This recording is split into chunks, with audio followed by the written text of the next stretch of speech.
Hi, Namaste. நான் உங்க friend Jaya Srinivasan. Welcome to Veggies Recipe. இன்னைக்கு healthy and quick recipe பாத்தீங்கன்னா பிடிகருணை இல்லனா கருணைக்கிழங்கு. அதோட மசியல் தான் நம்ம இன்னைக்கு பார்க்க போறோம். இந்த மசியல் நல்ல மருத்துவ குணம் உள்ளது. ஹெல்த்துக்கு அவ்வளவு நல்லது. குடல் சம்பந்தப்பட்ட எல்லா பிரச்சனைக்கும் ஒரு நல்ல தீர்வு கொடுக்கும். பொதுவாகவே கிழங்கு அப்படின்னா சாப்பிடக்கூடாதுன்னு சொல்லுவாங்க இல்லையா? ஆனா இந்த கிழங்கு கண்டிப்பா வாரத்துல 2 நாள் அட்லீஸ்ட் ஒரு நாளாவது நம்ம உடம்புல சேர்த்துக்கிறது ரொம்ப ரொம்ப நல்லது. அப்புறம் இது ரசம் சாதம், தயிர் சாதம், சாம்பார் சாதம் எல்லாத்துக்கும் தொட்டும் சாப்பிடலாம். இந்த மதியம் அப்படியே சாதத்துல பிசைஞ்சு சாப்பிட்டாலும் சூப்பரா இருக்கும். வாங்க ஈஸியா எப்படி பண்றது பார்க்கலாம். பொதுவாகவே கிழங்கு வகைகளை அதிகமா சேர்த்துக்க கூடாது, உணவுல கம்மியா தான் சாப்பிடணும் அப்படின்னு சொல்லுவாங்க. ஆனா கருணைக்கிழங்கு மட்டும் அதிகமா சேர்த்துக்கணும் அப்படின்னு சொல்லக்கூடிய ஒரு கிழங்கு. இந்த கிழங்கு வயிற்றுக்கு ரொம்ப நல்லது. சில பேருக்கு இந்த மூல நோயால அவதிப்படுவாங்க இல்லையா, அவங்களுக்கு எல்லாம் ரொம்ப நல்லது. கரெக்டான மெத்தட்ல நம்ம இதை சமைச்சோம்னா சூப்பர் டேஸ்டா இருக்கும். வாரத்துல 2 நாளாவது நம்ம இந்த கிழங்கை சேர்த்துக்கணும். இப்போ வயிறு சம்பந்தப்பட்ட, குடல் சம்பந்தப்பட்ட எல்லா பிரச்சனைகளுக்கும் நல்ல ஒரு தீர்வு கிடைக்கும். இது கருணைக்கிழங்கு பிகினர்ஸ்க்காக சொல்றேன். வாங்கும்போது பழைய கிழங்கா பார்த்து வாங்கிக்கணும். பழைய கிழங்குன்னு எப்படி தெரியும் அப்படின்னா, நம்ம கையில எடுத்து இப்படி பாத்தீங்கன்னா வெயிட்டே இல்லாம நல்லா லேசா இருக்கும். அதுதான் பழைய கிழங்கு. அதுதான் சாப்பிடும்போது நமக்கு வாயில தொண்டையில எல்லாம் அரிக்காம இருக்கும். புது கிழங்கா இருந்தது அப்படின்னா வெயிட்டா இருக்கும். ஒருவேளை நீங்க புதுக்கிழங்கு வாங்கிட்டு வந்துட்டீங்க அப்படின்னாலும் ஒரு 10 நாளைக்கு யூஸ் பண்ணாம அப்படியே வச்சிருந்தீங்கன்னா அது பழசாயிடும். அதுக்கப்புறம் நம்ம யூஸ் பண்ணிக்கலாம். அந்த கிழங்கு வாங்கும்போது ரொம்ப மண்ணா இருக்கும்.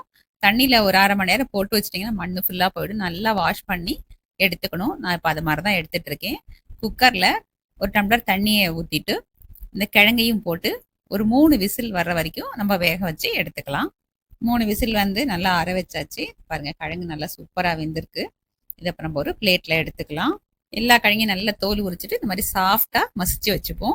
ஒரு நெல்லிக்காய் அளவு புளி எடுத்துக்கலாம். பட் நான் உருட்டி காமிக்கிறேன் பாருங்க. இந்த அளவு புளி எடுத்துட்டு நல்லா வாஷ் பண்ணிட்டு தண்ணியில ஊற வச்சுக்கலாம். ஒரு 1/2 மணி நேரம் ஊறட்டும். இதை புளி தண்ணியா நம்ம கரைச்சி எடுத்துக்கலாம். ஒரு கடாயில 2 டேபிள் ஸ்பூன் அளவுக்கு எண்ணெயை ஆட் பண்ணிப்போம். எண்ணெய் சூடானதும் 1 டீஸ்பூன் கடுகு ஆட் பண்ணிக்கலாம். கடுகு வெடிச்சதும் 1 டேபிள் ஸ்பூன் உளுந்து, 1 டேபிள் ஸ்பூன் கடலை பருப்பு ஆட் பண்ணிட்டு நல்லா செவக்க வறுத்துப்போம்.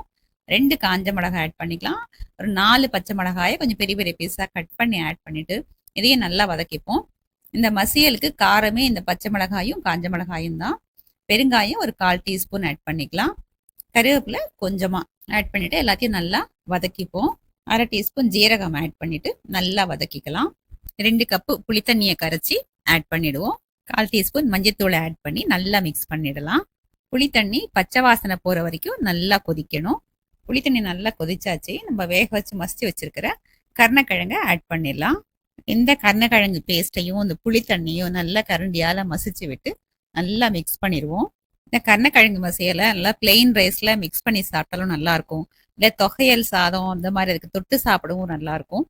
கருணைக்கிழங்கையும் புளித்தண்ணியும் நல்லா மிக்ஸ் பண்ணிட்டோம். தேவையான அளவு உப்பு ஆட் பண்ணிட்டு நல்லா கலந்து விட்டுருங்க.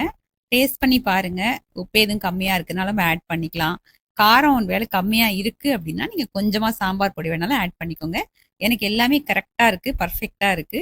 எதுவுமே எக்ஸ்ட்ராவா தேவைப்படலை. இந்த காரமே போதுமானதா இருக்கு.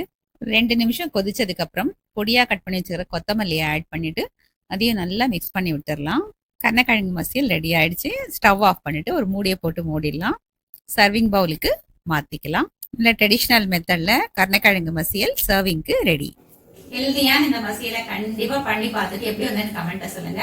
சேனலை சப்ஸ்கிரைப் பண்ணிக்கோங்க. எனக்கு மோட்டிவேஷனா இருக்கும். லைக் பண்ணுங்க, ஃப்ரெண்ட்ஸ் அண்ட் ஃபேமிலியோட ஷேர் பண்ணுங்க. பெல் ஐகானை கிளிக் பண்ணுங்க. புது ரெசிபி நாளைக்கு நம்ம வெயிட் பண்ணலாம். தேங்க்ஸ் ஃபார் வாட்சிங்.